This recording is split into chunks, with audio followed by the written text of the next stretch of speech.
What is up, everybody? Welcome to Dope and Dharma, more specifically Dharma Time. As always, I'm the Dharma Guy, and that's the Dope Doctor, and together we make Dope and Dharma. There you go. What an intro! What an intro that one was. Together we make Dope and Dharma. There you go. Shh. Let me go get my Winnebago. Anyways, welcome everybody. Today is, if you're watching this live on Facebook.com/WPSN99, it is Tuesday, June 8th for us. And on a little bit late today because somebody, I'm not going to say who, was a little late getting to the party. So show might not be a full hour today, but that's okay. We'll get as much in as we can. As always, you can follow us on social media. He is at the Dope Doctor. I am at the Dharma Guy. We are at WPSN99. And while you're at it, why don't you go ahead and check out at Now Matters More. That's the foundation of which he is the founder. I'm the president. We help individuals, as you see above his head, beat addiction. You can check us out on nowmattersmore.org, or you can call 833-NOW-MATTERS. That's 833-NOW-MATTERS. Anyway, let's get started, man. So, full transparency, we both struggled a little bit today with coming up with a good topic. We had some other things planned, but they fell through. So, last minute, we were trying to brainstorm and come up with a topic. And I think we were given one last night, right? So last night, for those of you who don't follow us religiously, you should. We do Couch Live on Fridays, same place, relative same time, 12 to 1 Eastern time. And we also do it on Mondays here locally at WOKB 1680 AM. And so we had a show last night, and we were talking to just our producer and just some other individuals. A person called in and they had a story for us, and it made us think about patterns, right? And we started thinking about, like, what's your pattern? And what we mean by that is we all have a pattern, right? We all have like a normal flow, if you will, to our thinking. How we judge things, how we decide if it's good or bad, how we make decisions on if I'm going to do this, if I'm not going to do this, or whatever it might be.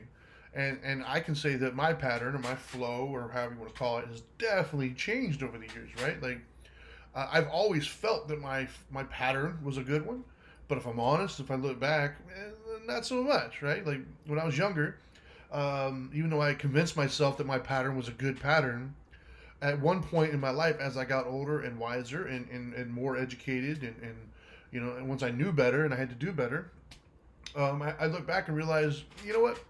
Yeah, my pattern wasn't the best. A lot of my decision making was based around what I perceived as respect or lack thereof.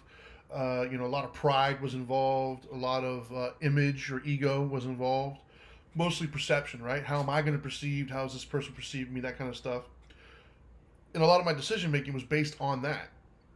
It wasn't necessarily based on, who do I want to present myself as, or who am I living up to who I want to be.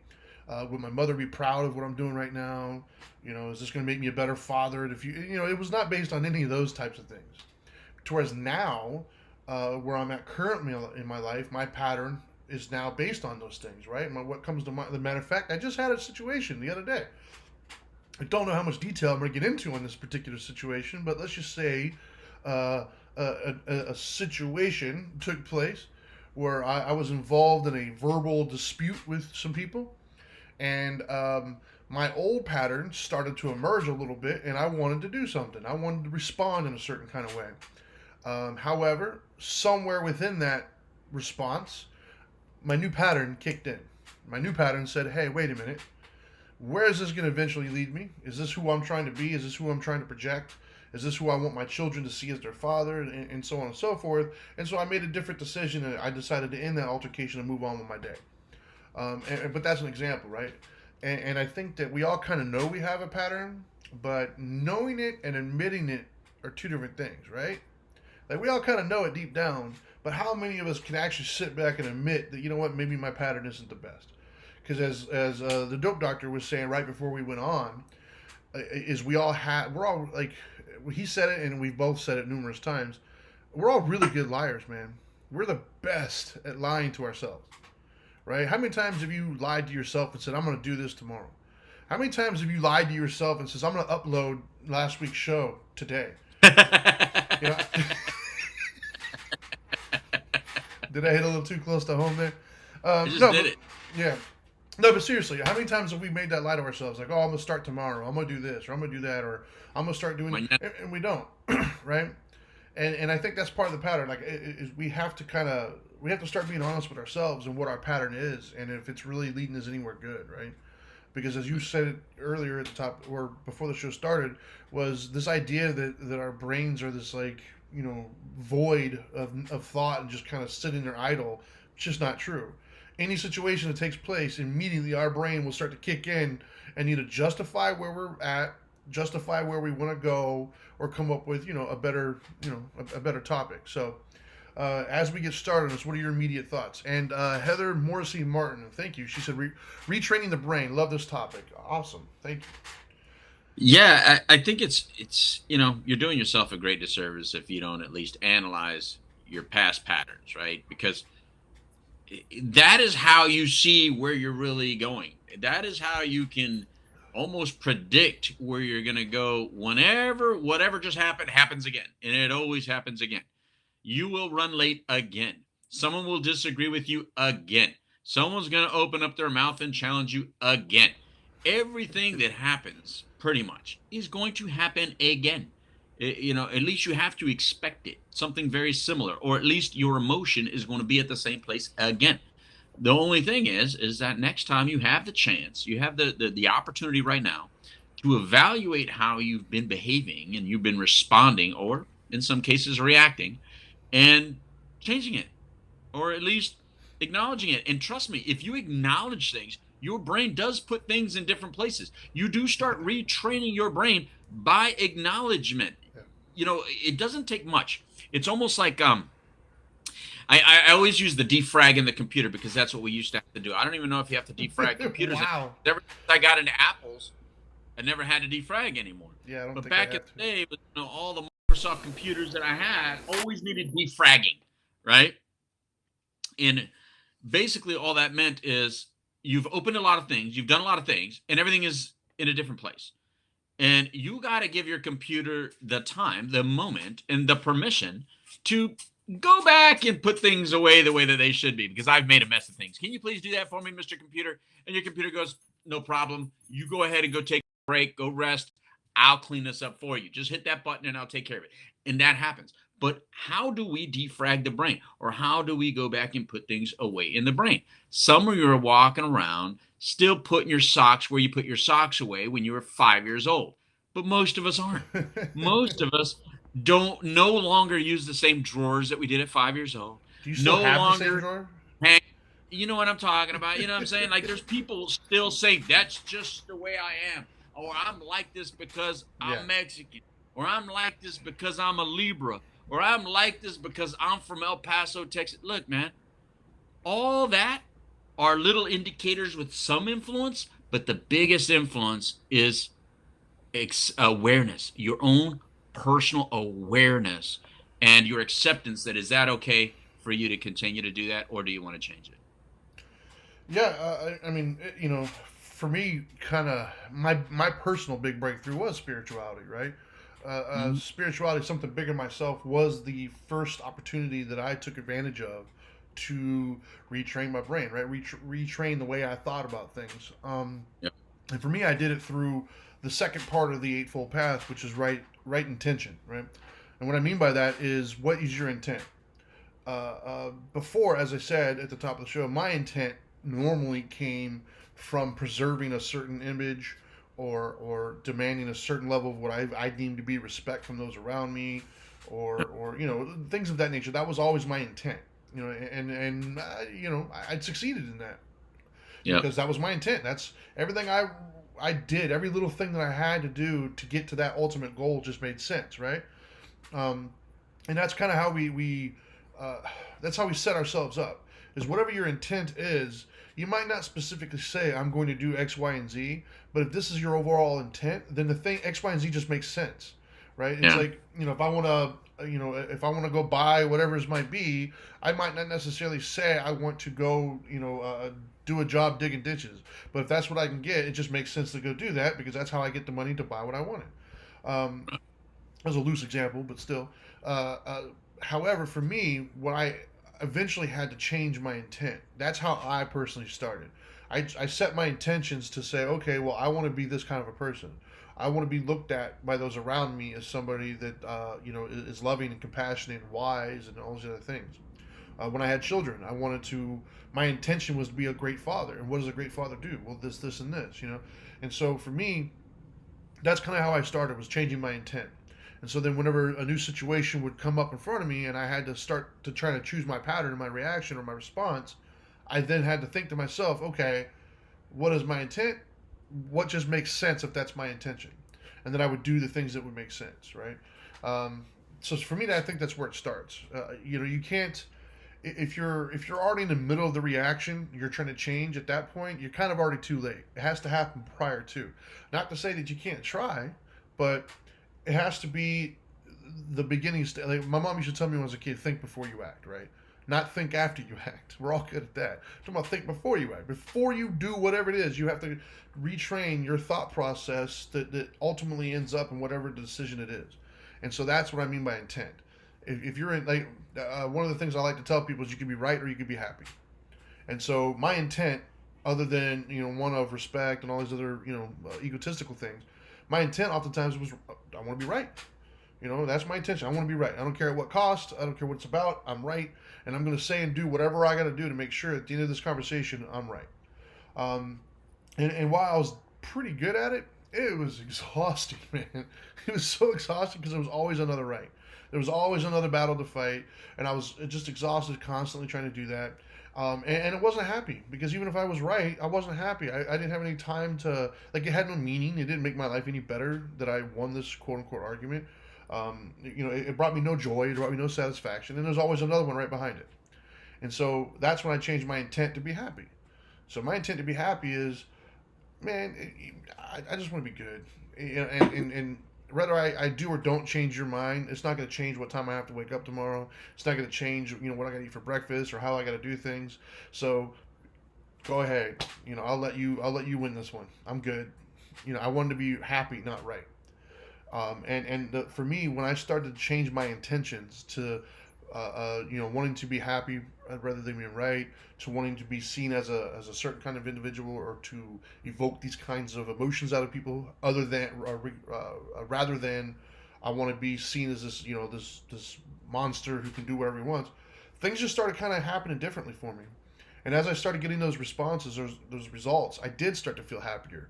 I did start to feel more fulfilled. And then suddenly that pattern just kind of, like, I didn't set out to change my pattern on an individual basis or a daily basis. I changed the overall goal, my overall intent. And then I noticed, just as time progressed, I look back, I'm like, whoa, I'm not even the same person I was before. So all those things that I used to say are me, they weren't me. Those were learned behaviors based upon what my intent was. So when I changed my intent, my learned behaviors just kind of adapted to it. And so now my go-to just really, once again, I just had that altercation a couple of days ago and everything was fine because my whole pattern, my whole intent just changed. Go ahead. Hmm. What are your thoughts? Yeah. My pattern was always blame and victim role. I was in a victim mentality throughout most of my youth. I always felt like a victim. I never took responsibility for anything I did. I didn't have to, really. I always got away with everything. So it kind of went along with it, you know. But I blamed everything else. So, like, the way I was feeling, it was your fault. If I was upset, it was your fault. If we fought, it was your fault. If it didn't work out, it was your fault. It was never my fault. I mean, I never blamed Right. myself for anything.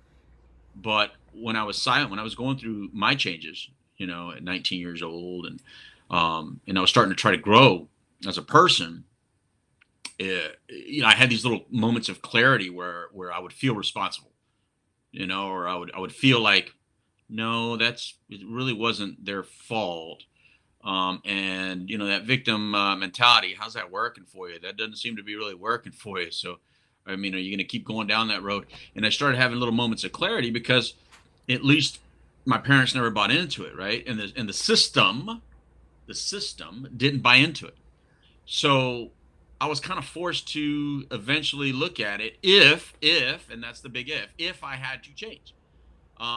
And to me, in my head, I did have to change. In my head, my personal intent, when I met Dana was, I want to keep her. I want her to keep loving me, and I want her to keep wanting to be around me. And damn it, this feels good. But how do you keep it? I didn't know how. She didn't have that victim mentality. She didn't have the blame mentality. She didn't do any of that. She took responsibility. Uh, she didn't have the wounds that I had. So it kind of forced me that when I was talking about it and I would share with her and we would talk about our past, because when you get in an early relationship, you start sharing, this is what I did, this is what you did, this is how I responded, this is how you respond.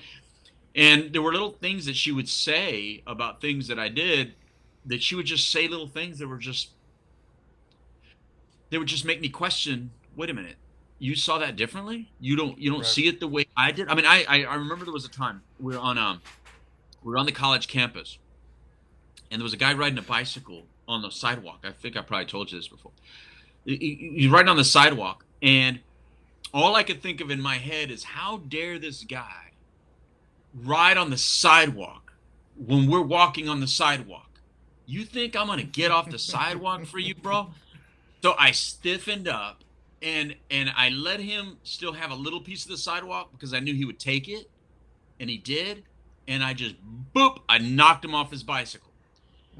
He falls. Now in my head, it all made sense. I'm showing this guy, hey, bro, you shouldn't be on the sidewalk with a bicycle. How dare you? You are Right. a bad person for doing that kind of thing, right? But my then girlfriend, which is now my wife for the last 27 years, soon to be 28 years, is looking at me, and her and her friend look at me like, why did you do that? And they're looking at me with this very puzzled face. And the guy's very nice. He goes, oh man, I'm sorry, bro. And he gets back on the bike and goes. I was like, damn it. And for a moment, I'm like, damn straight, you're sorry, bro. Right. Go about your business. And I'm thinking, I'm going to turn around and I'm going to get like accolades, and I'm going to get like, you did a great job, Louis. You saved the day. You're You my are the hero. savior, right? Yeah. No, no citizen's arrest was good. No, hey, you deserve a badge or a medal. It was, what a piece of crap you are. That's the look that I got, and I Yeah. felt horrible.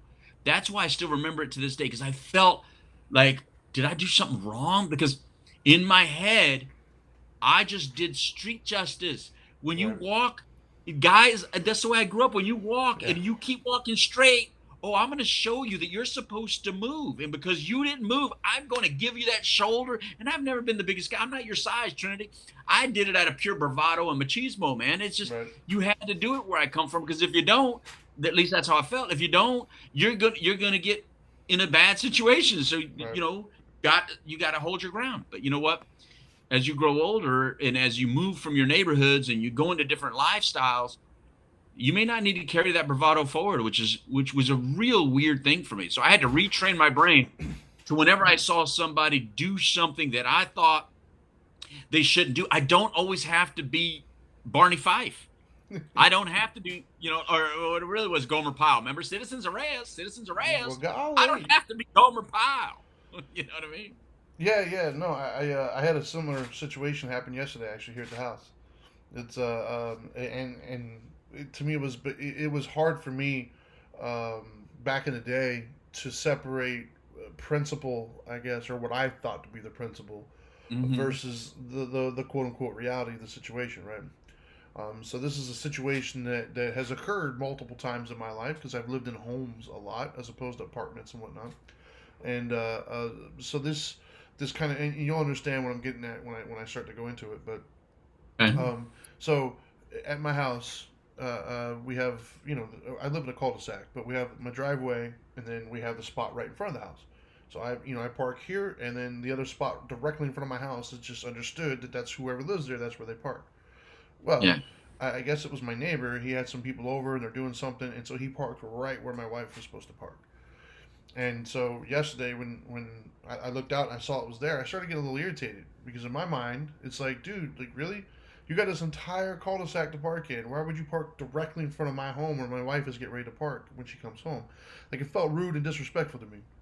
Yeah. And so when my wife came home, I opened the door and walked out and I greeted her outside and I started to tell her, hey, I'm sorry. I immediately started on the car and she like quieted me down because and what I wasn't aware of is apparently when she pulled up, the person saw her pull up and was running out and say, hey, I'll move, I'm sorry. And my wife was like, no, no, no big deal. It's easy. It's only 10, because I guess he wasn't aware that whatever. Bottom line is, um, I didn't really do anything. I just let it go. I was like, whatever. Like, it was not that big of a deal. Talked to my wife. As long as she was cool with it too, I was like, all right, whatever. We came inside and everything was fine. But, um, the old me, everything inside of me wanted to make that a big deal. Everything inside of me wanted to, go over there and like, bro, why are you parked right in front of my house, man? Like, you got the entire thing. Get your ass off my lawn, kind of thing. Because to me, it was the principle. Why should my wife have to be inconvenienced to walk more because you decide to park in a place that you shouldn't park? And very justified for many people who would hear that. I think there's a whole slew of people who would hear that and be like, yeah, you're right. However, using that pattern of thought, who knows what would have happened, man? I could have gone out there and, maybe they were totally, cool with it and moved. Maybe they told me to screw myself, and then it turns into a whole other situation. It's like, I'm sorry, what'd you just say to me? And then it starts to kind of escalate over nothing, literally over nothing. It was, it's a parking spot that changed literally in 10 minutes. Um, but that's an example of changing in pattern, right? My old pattern would have been to stake my claim and go out there and make it happen, kind of like what you did with the guy on his bicycle. That would have been my old pattern.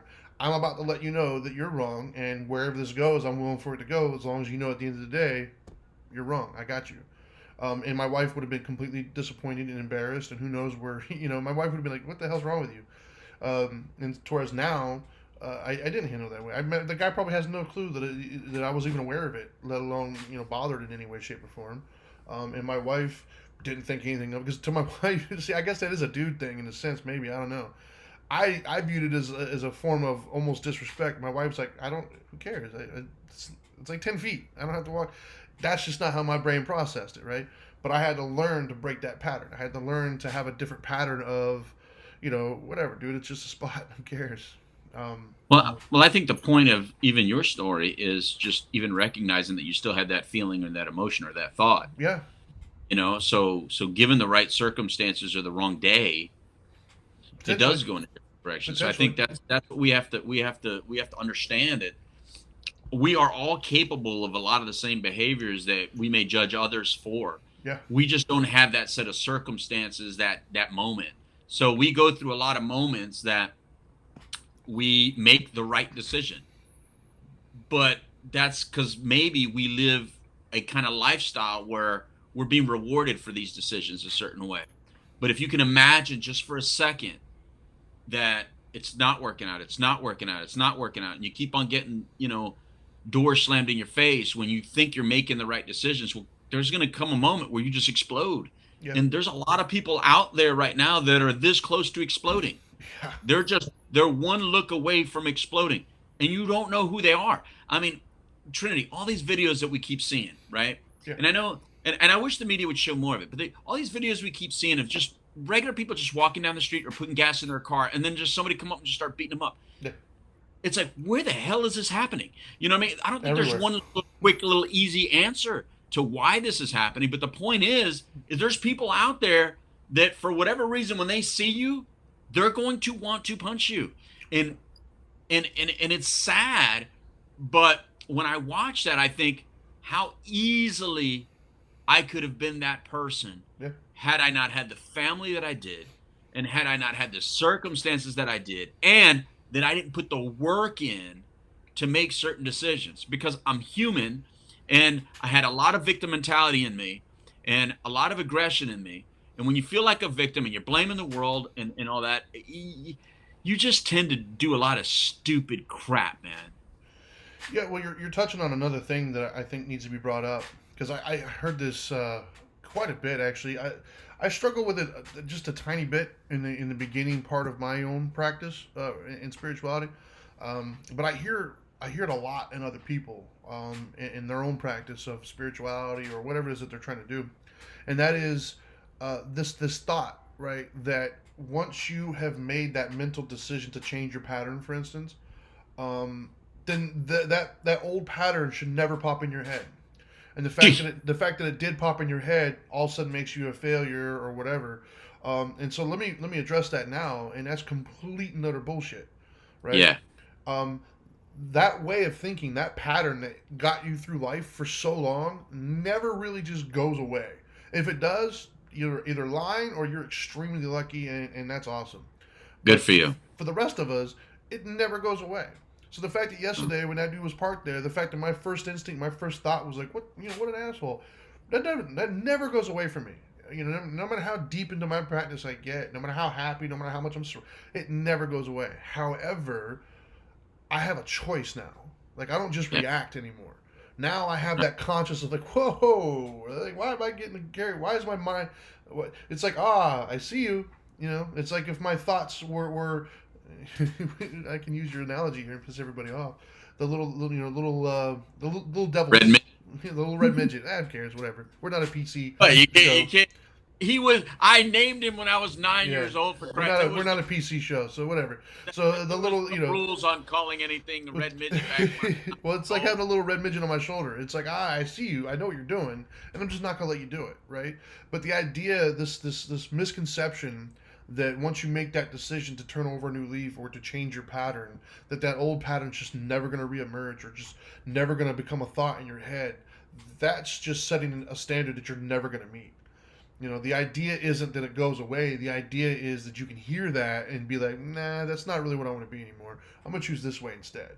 That's what you're looking for. You're not looking for it to never pop up because that's just not going to happen. But I agree with you that we all are just a couple bad moments away from making some poor decisions. But that's why No. it's important that we give other people that space. We give other people that respect of not knowing what they're going through, right? It's allow people to be where they're at on their path, both them and yourself. Where you're going to be where you're at on your path. But the whole point is understanding the patterns that you're choosing and what those are coming out to. Like you said it earlier, it's one of my favorite phrases. I've pissed off a lot of people when I said it to them, but I love it and I say it all the time. And that is, how's that working for you? It's such a simple phrase, but if you're honest with yourself, you might not be honest with me, right? When I say it to you, you might want to fight me after I said that to you. But at some point, the next couple hours, next couple days, that seed that I planted, you're going to replay that question. How's it working for you? And your initial answer, it's working fine. But when you're on your own and you're talking to yourself, you're going to have that thought of like, well, is it really working? I mean, well, I keep finding myself in these situations. I keep getting these results. Maybe it's not really working. And, how dare he? But at Well, some point, you might have that thought process of like, you know what, this really isn't working for me. Maybe I do need to try a different pattern, right? And that at the end of the day, that is the only thing that you can control.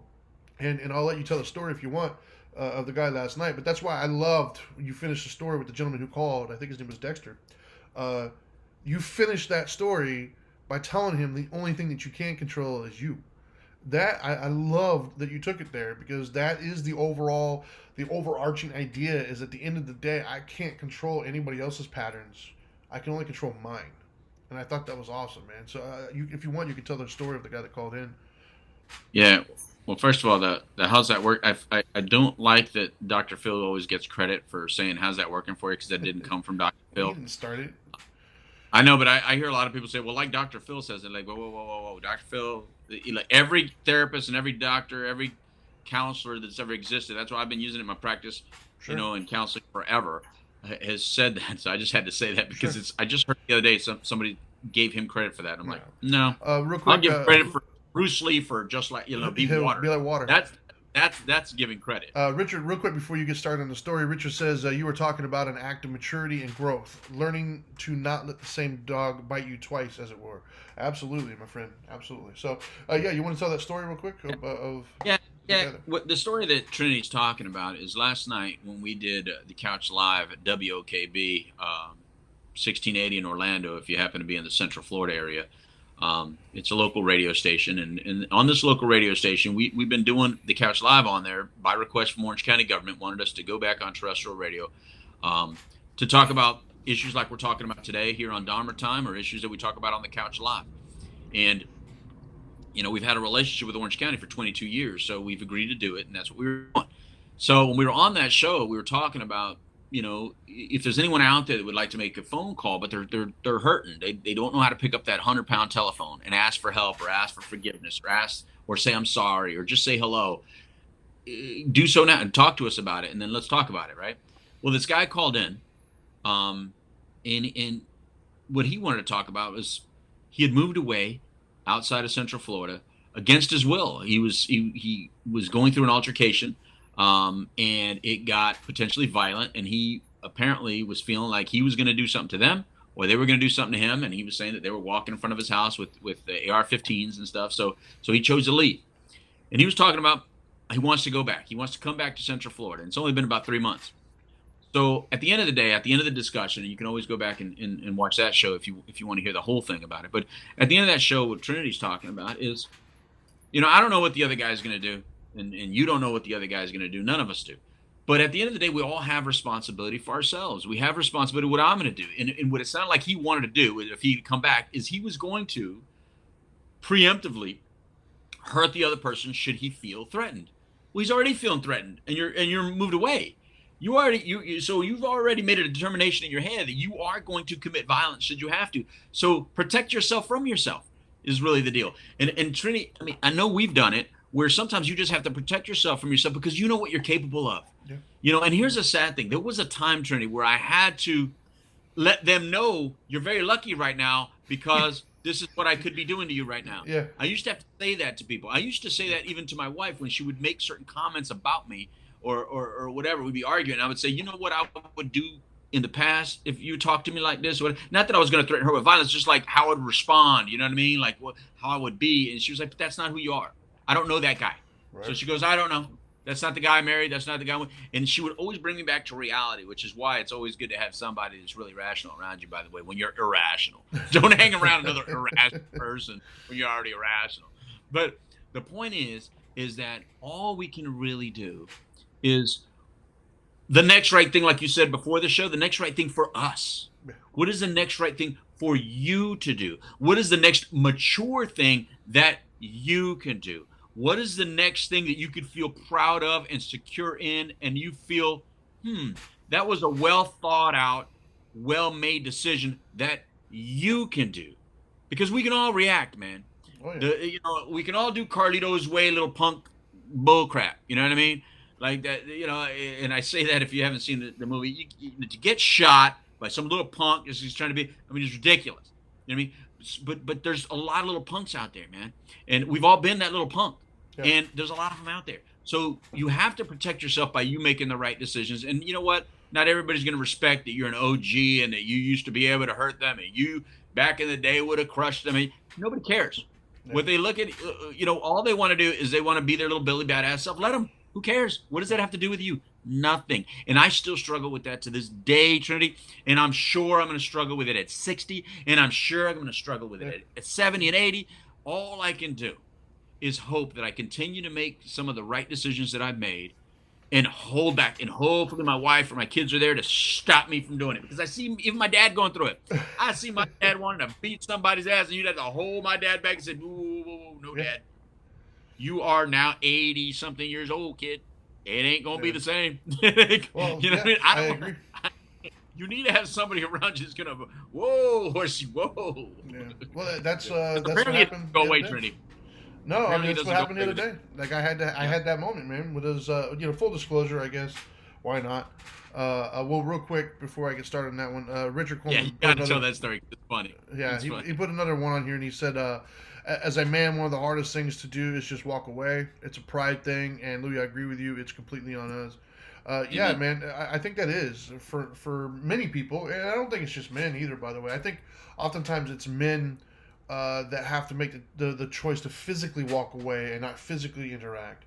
But even for women, they have to make the decision to not engage. That's a hard. Well, machismo is not a gender thing. Machismo is not. Both genders. Exactly. Both genders are macho. Well, I mean, dude, just let me introduce you to my wife, dude. My wife has Yeah, got no get in problem your saying face. some things sometimes that are just like, Yeah, whoa, I can't believe you just said that. And yeah, so I think we all, it's a very difficult thing, especially if you're a what you would consider a survivor, right? If you've been through rough times or tough times in your life, it's very difficult to know when to stop fighting. It's very yeah, difficult to know when you don't need to be the big junkyard dog anymore, right? Like, not everything is a battle. And if that might have been the pattern that you needed when you were younger, going through the turmoil that you're going in, but yeah, if you no longer want that life and all the things that come with it, then you're gonna have to change your pattern at some point. And sometimes you're gonna have to find fights that just don't need to be fought. Sometimes you just need to let it go and move on with your day. But I do believe it's not a gender thing. I think it's a person who's been through difficult times who feels the need to be able to engage with the individual. Um, he Richard says it's hard for men. It's not going to happen if it's a woman. Yeah, I would disagree with that one, man. And my wife would disagree with you there. Um, but no, the story that I was talking about, where I actually had to do that the other day, was I was driving to go pick up my kids, and this juvenile, this jit, he was under 18 for sure, was driving the opposite way on his bicycle, and as I got close to him, he spit and it went all over my windshield. Now, I can't tell you if it was done on purpose. I can't tell you if he just didn't realize how close I was and spit and it was an accident. I don't know. All I know is at that moment, I did not like the fact that the little punk decided to spit on my windshield. That's the only thing that went through my mind. And so there for a minute, the old me kicked in, and I made a U-turn, and I found where he was at, and I rolled up on him and his little brother. And as I rolled up on him, I don't know what was really going through my head other than they're going to know that I was displeased with this act. That was, that's putting it in the nicest way possible. Uh, but as I pulled up, they, instead of being apologetic or whatever, they got aggressive. It was these two little kids, and they could have been. Once I pulled up on them and realized they were probably middle schoolers, at best ninth grade, and they were little. For those of you who've never met me, I'm well over 6 foot. I'm well over 300 right now. I'm a big boy. I'm strong. Like, and these two guys, maybe 100 pounds apiece, if that. And so I had a moment when the kid walked up to my truck. I put my truck in the park, and my immediate thought was, okay, we're about to do this. But that was when I had to have that thought. I had to change my pattern and say, you know what? Wait a minute now. If I get out of this truck, I'm gonna have to explain to my kids. I'm gonna have to explain to my wife, my mother, all of you, whoever it is that knows me and looks to me as as an example of anything. I'm gonna have to explain to everybody why I just went to jail. Because at the end of the day, a grown man beating up two little kids on the side of the street, no matter how much they might have deserved it, when that hits the news, it's going to be big white dude beats up kids and is in jail at the moment. That's all anybody's going to see. There's no justification for it. We on the street might understand that, but the powers that be, once it gets out there, nobody's going to want to hear that. And so essentially, I just had to change my pattern. My pattern had to stop and say, okay, well, wait a minute, man. Does it really matter? Is this little punk really rude, and does he deserve an ass whooping right now? Yeah, probably. But does it have to be me? And what happens if I don't? Does that mean my life takes any? Are my kids not going to greet me with "I love you, Dad" when I go pick them up here in a couple minutes? No, it's not going to happen. Is my wife going to look at me at any less if I walk away from these kids? Right? No, that's not going to happen either. But if I didn't walk away, they all would look at me differently. And that's the reality I had to have that discussion with myself. So I decided to say whatever, do it, and I just left. But that was an example of you got to change the pattern, man. You do. And is it in all of us? Of course it is.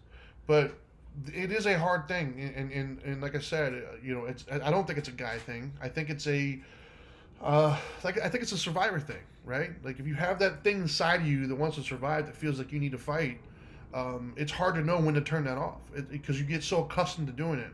Especially if you grow up in a rough area or a rough time, then everybody and everything is testing you and pushing your buttons, and if you don't respond, they're just going to push them even harder. So you have that mentality of I'm gonna hit you back, so you know to not come near me anymore. And Well, it's very, huh? no, keep going, keep going. I was just saying it's just very difficult as we grow and as we age and as we mature.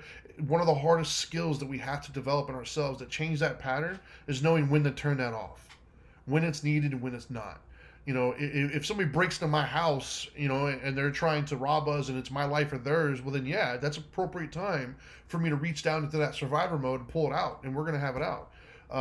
Two little kids on the side of the road that mean nothing in my life, that's not the time to do it. An argument with your friend, an argument with your spouse, an argument with your boss, that's not the time to pull those things out. And that, to me, is the skill that we all got to learn, is when to pull that out and when to not pull that out. And understanding that by not pulling it out doesn't mean that you're not capable. It doesn't mean that you're less than in any sort of way. It actually just means that you're smart enough to choose the right response at the right time. Go ahead, man. You had something?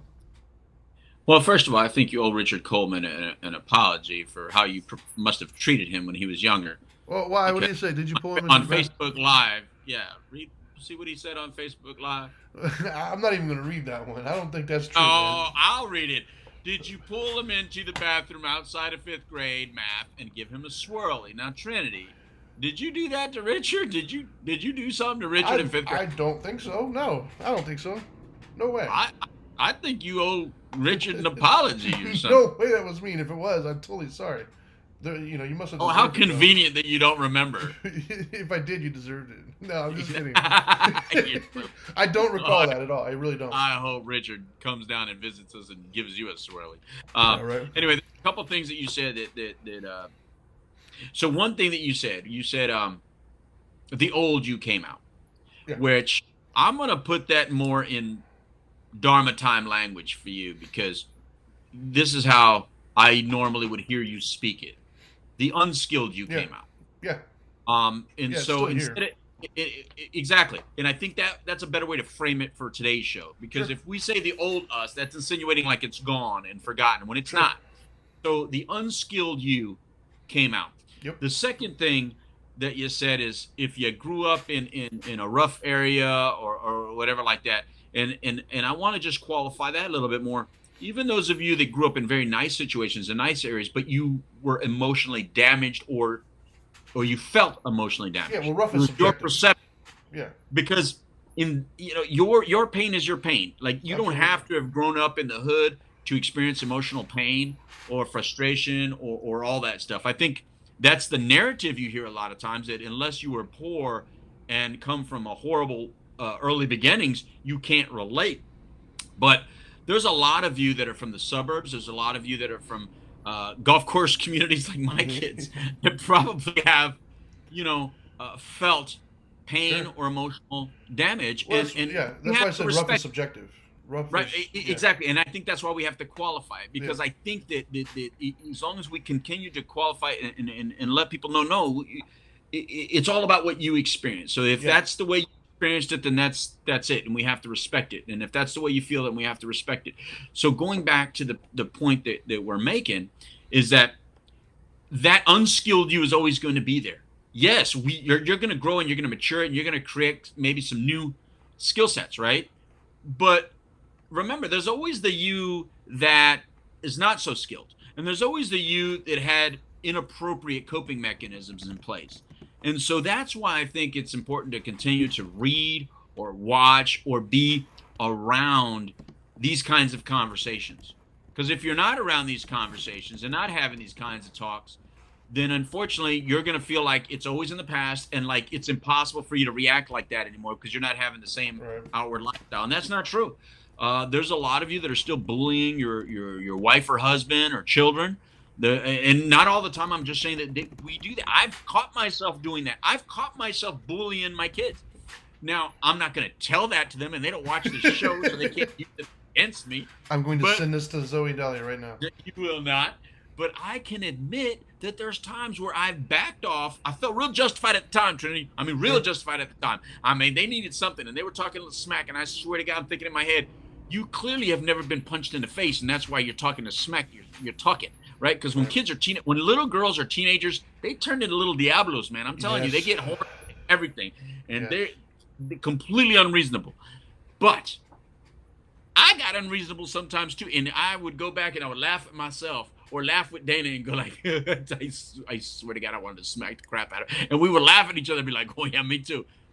My Sure. point is that we're never out of the woods, because we are all capable of everything. So next time you watch somebody on television do something that you would think, oh, I would never. Yeah, you might. Yeah. Or I wouldn't do it like that. And so you judge the world because they're doing something different than you, saying something different than you, have a different belief system than you. Just refrain from all that crap. Judgment of other people is never attractive because you don't want anyone judging you. Yeah. You don't want anyone looking at you and acting like they know you. So stop acting like you know everybody else. The only thing you're in control of is yourself, how you behave, how you respond, and your personal growth. But your personal growth is going to require listening to what we're all saying about you. We may not always be right, but we may have some points that you may want to listen to so that you can continue to evolve and continue to get better in wherever it is you're going. Well said, man. Amen. Are those your final thoughts, actually? Because I'm looking at the clock. We're running right now. Final thought is everyone's your teacher. Right on. Be silent and listen sometime. Right on. Well, time for our final thoughts is because we have a meeting we got to get to here in a little bit, and we want to wrap this up. So thank you guys for listening or watching, however you chose to consume this show. Once again, for those of you who are tuning in, if you want to watch us live and participate in the comment section, you can go to facebook.com/WPSN99. If you would like to watch this at a later date, you can go to youtube.com/Dharma Time. If you'd like to listen via podcast, whichever platform you choose, we're probably going to be on there under Dharma Time. And you can follow us on social media. I'm at the Dharma Guy. He's at the Dope Doctor. So by all means, check us out. Drop us a line. If there's ever a topic you'd like to hear about, by all means, reach out and we will do our best. As far as my final thoughts for today, man, I'd say that number one, first and foremost, understand that you have a pattern. Understand that whether you are aware of it or not, you have a pattern of thinking that decides whatever your next move is going to be, or how you're going to respond to something, or how you look at it. You have a pattern, and that pattern is a learned behavior based upon everything that you've gone through in your life and all the people that have been influential and whatnot. You're going to have a pattern as a result. And the second part I would say is ask yourself: is my pattern working? Is my pattern of thinking, my pattern of deciding and responding to things, is it getting me what I want out of life? Is it putting me in the situations that I want to be in? Is it getting me the people around me that I want around me? Is it portraying the image of myself to others around me that I want portrayed? Is it working? And if it's not working, then change it. And the best way to do that, for my third one, is to change your intent. Oftentimes our intent is ego driven. I want to be seen a certain way. I want respect. I want this. I want that. You're not going to look at me this kind of way. Whatever it is, it's ego driven based upon our insecurities and stuff like that. Instead, change it to an intention of, hey, this is who I'm trying to be in my life. This is who I want to be seen as. I'm coming from a place of love, compassion, generosity, kindness, not only for them, but for myself as well. Like, that's the kind of intent that I'm referring to. And I think you'll notice that once you do that, your pattern will just naturally start to evolve over time, and you'll start to approach things in a much more skillful manner and get much better results that you were looking for. So anyways, we got to get to our meeting. Thank you guys so much. That's all I got for you today. And as always, now that you know better, do better. Peace.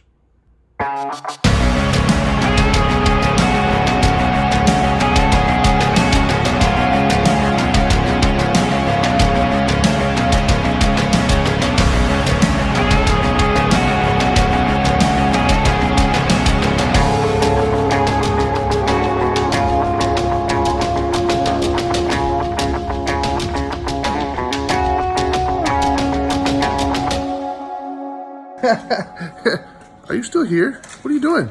I told you, go do better.